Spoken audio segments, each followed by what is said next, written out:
Hello guys, welcome back to another What If video. This is What If Asta was half devil, part 2. Let's dive into it. As we begin, some months before Asta reaches the age of 14, we see him now, standing taller than he did before, and he's currently shooting wind slashes against some trees and stones nearby the house, of course. He's managed to cut down a tree in half, and the tree was 50 centimeters thick. And I can't be bothered figuring out how thick it is in inches for you Americans, so please check it up right now, because I can't really do the math in my head right at the moment. But I still praise him, so that's really good control, Asta, what you've gained of your wind magic over the years. You'll be the greatest wind mage of them all. I'll smile, said thanks, Elf.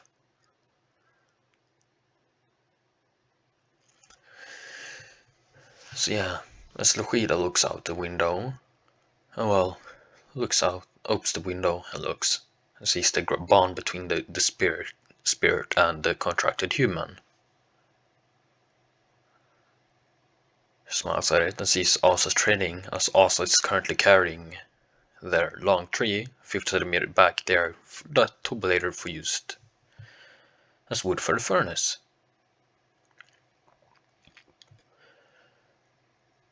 So yeah, as after a quick lunch, Asa goes back to training, but this time physical strength to keep it up in shape, while he tries something else and tries to use wind magic.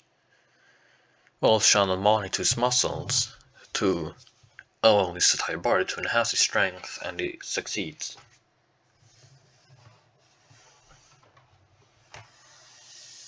But I realize it puts a much bigger strain than usual for Asta. For when he doesn't use it on his muscles. So it's heavy training, but he can't use it too often.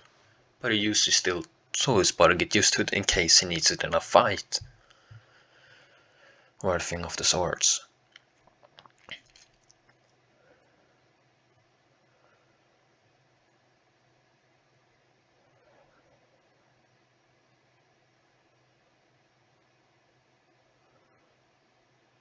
So yeah.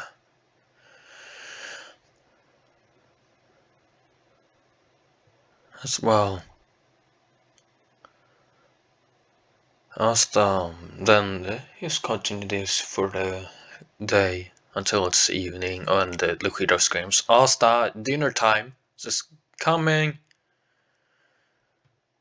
As he dries up his sweat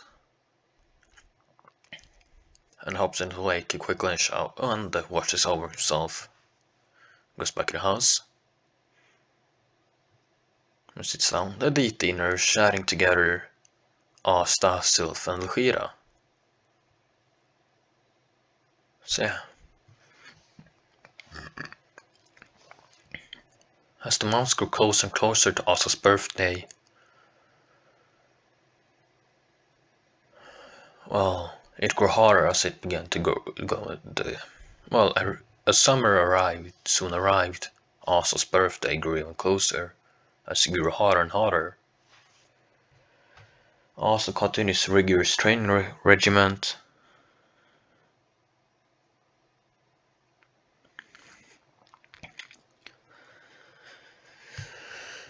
For a while, until the beginning of June, Luchida suddenly got sick, and she was bedridden, so Asta dedicated only like 2 hours a day to his training, but the rest to take care of his mother. It was only getting worse and worse. As time went by, it was for Asa's birthday, Ross went up early to do his early training. When he arrives back in the house, he goes to check on his mother, and she wakes up weakly, smiles at Asta. Says, "You don't have to do this on your birthday." I was just, "Mom, come on. Let's take your medicine." Says, "No, Asta, it's not helping." Can already feel it fade away. Asta, growing tear-eyed, said, "What?" Said, "I can feel it, Asta. Just promise you one thing." Also, what? What is it, mother? What is it? I want some. I want some.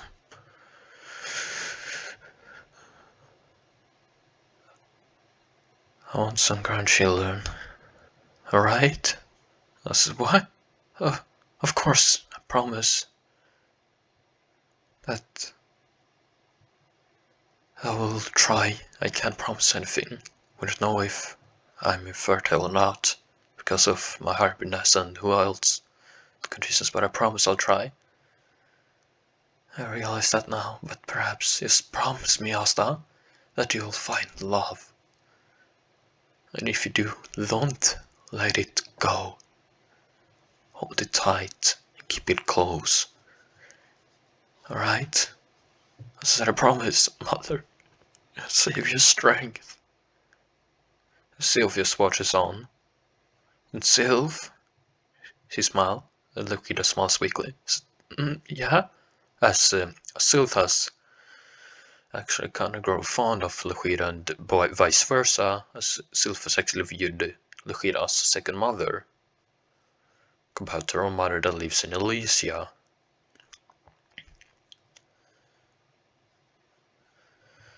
In a tree. There's a tree spirit there. And that's a slight manga spoilers for you, but it's not really that much of a plot point, really. It's real the second chapter after the anime stopped or something. But anyway, back to the story. See, yeah? You're always amazing. Keep us safe from me, will ya? And you were always like a daughter to me. Asta. Yeah, also, as Lucia stretches her arm out, Asta walks in and hugs her. And Sylvia hugs in as well, and she tries to be comforting as well for both of them. I love you, my beloved son.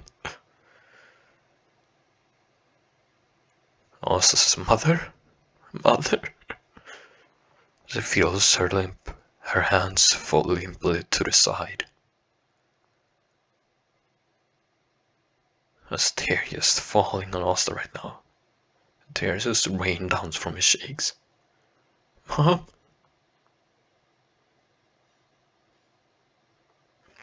Asta's tear spills right through, straying down on the floor. Drip, drip, drip, drip.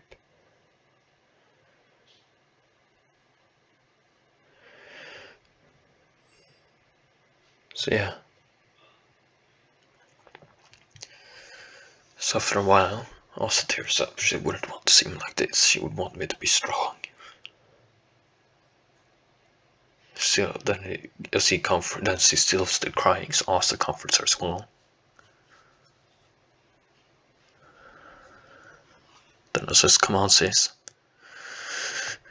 She wouldn't want to see us like this."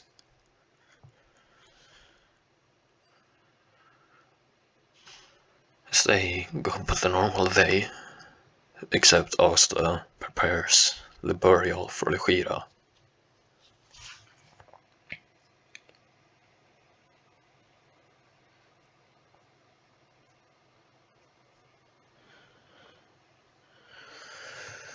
So Asta prepares the gravestone he made with his own magic, with the help of Sylph, of course.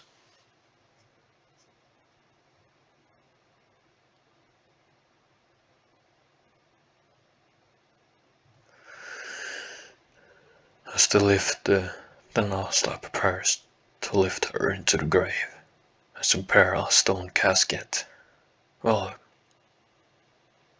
is it a casket?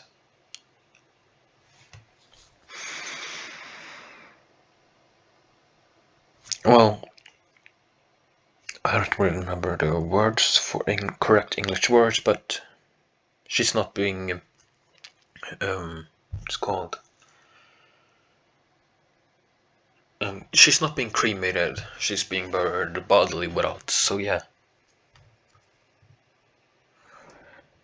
She's being really buried, so also press the grave, right, and lifts her gently down with the help of a wind magic. As he does the correct proceedings. So yeah.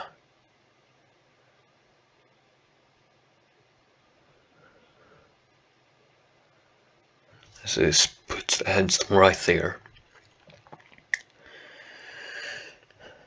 Sylph then comforts Asta's Asta falls to tears again.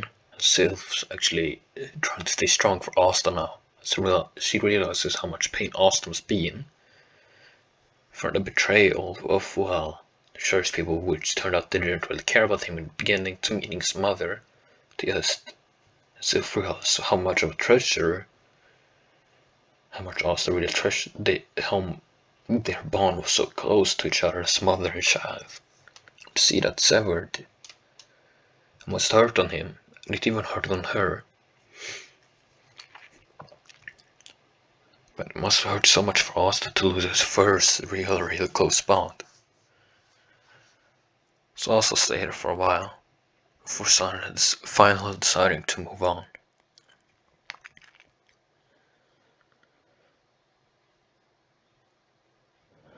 He says no more. Asta says what? Sylph asks no more. I shall never experience this pain again. I'll become powerful enough to save those I love and care about from death and any of threats. And may any deity have mercy on them who dare harm the ones I love. For I will not.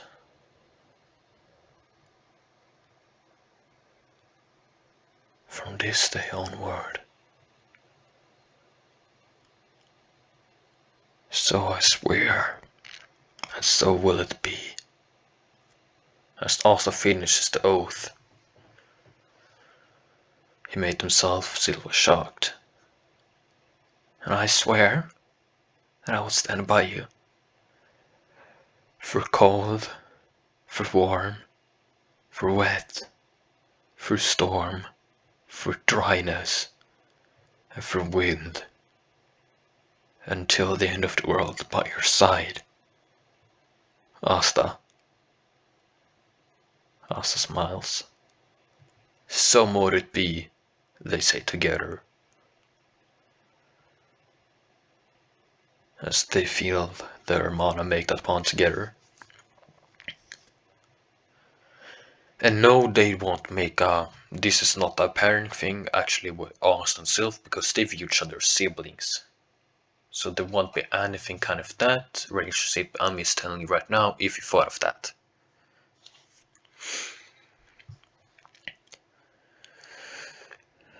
As days in July, Asta finally decided to pick up trading even more heavily again. Stronger and more intense than before. As the time goes on and on, Asta grows faster and faster. His strength, magical control, his reserves really have stopped growing for a little bit. Well, have started to slow down just a tiny little bit. Seeing as they're pretty massive already. For a 15-year-old at least.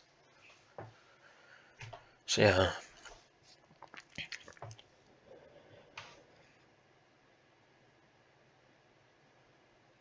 As Asta approached now from his daily training back to his house.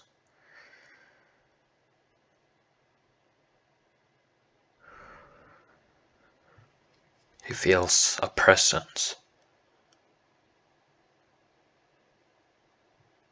near his house. He said, Sylph? He said, yeah.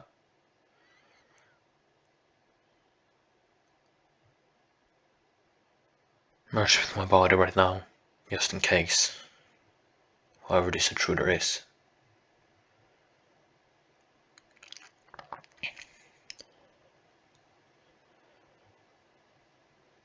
So Asta is ready his magic in case of combat, knowing he probably won't win because he doesn't have a grimoire and the attacker most likely does. Or the intruder most likely does.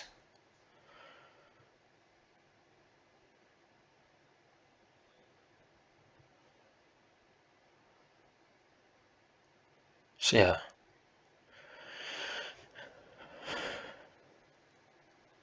As when Asta stands there, he sees someone next to the grave. Asta picks up, raises his hand, ready to come and creates a wind blade. It takes the form, a resemblance of a katana. Also concentrates on the wind and becomes heavier and denser. And so closer to the man, you'd see that he has black, short hair.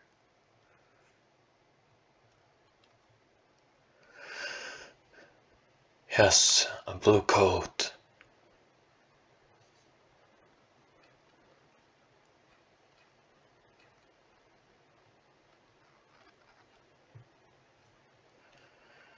With white fur on it.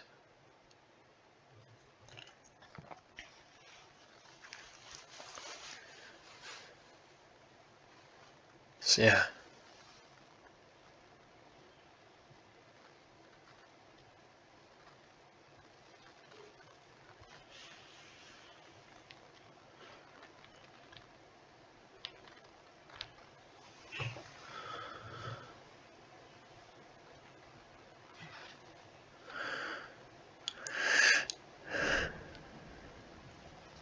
And as also sees there, ew, that man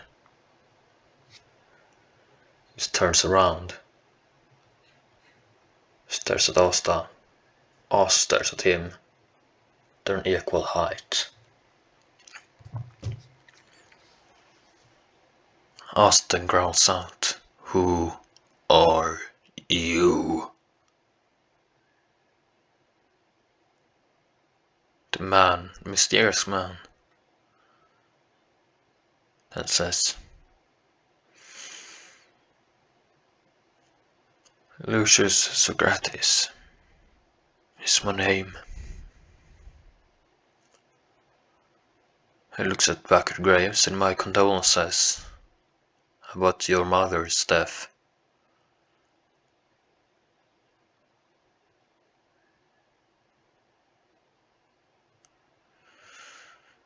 I never knew her, but your father speaks fondly of her. For a short time that they could have together. Asta not backing down at the least. Says, "So who exactly are you and why are you here?"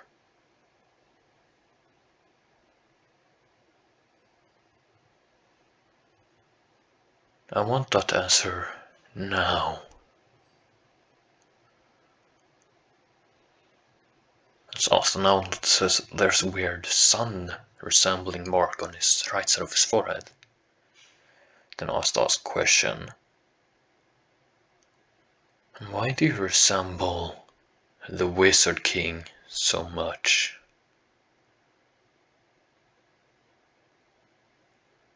Houston smiles says, I kind of figure I asked that question.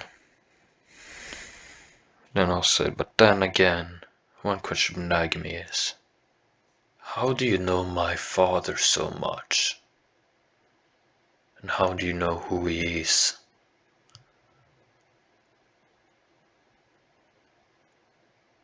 Asgard starts to grow more and more suspicious of him. So yeah, that's it for this part of What If Asta was half devil. Next part I'll see you guys in the next part. Goodbye.